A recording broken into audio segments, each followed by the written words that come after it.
السلام علیکم ګرانو مینوالو، تاسو څنګه یې؟ ښه. امید لرم د الله نه چې ښه به یې، خوشحاله به یې، ولې چې دا ډېره مبارکه میاشت او ډېره ښایسته میاشت ده روژو. زه خو پکې ډېر خوشحاله یم ځکه چې مسلمان سړی پکې ډېر خوشحاله وي. ګرانو مینوالو خبرې به کوو، انشاءالله ګپونه به لګوو.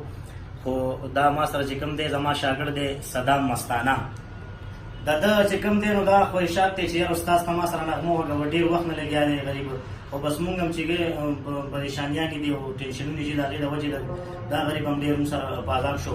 نو مینوالو راځئ چې صدام مستانه او دانش مستانه دا زما شاګرد هم دی، زما کشر ورور هم دی، او راځئ چې ده ویل چې په شریکه نغمه وغږو، نو راځئ چې په شریکه نغمه وغږو او تاسو یې واورئ. او امید لرم د الله چې ستاسو به خوښه شي، خوندونه به تایلئ. نو دا زما طرف نه چې کوم دی ټولو پښتنو ته، ټولو مینوالو ته، مسافرو ته، که په خپل وطن د هغې دپاره سپیشل ډالۍ.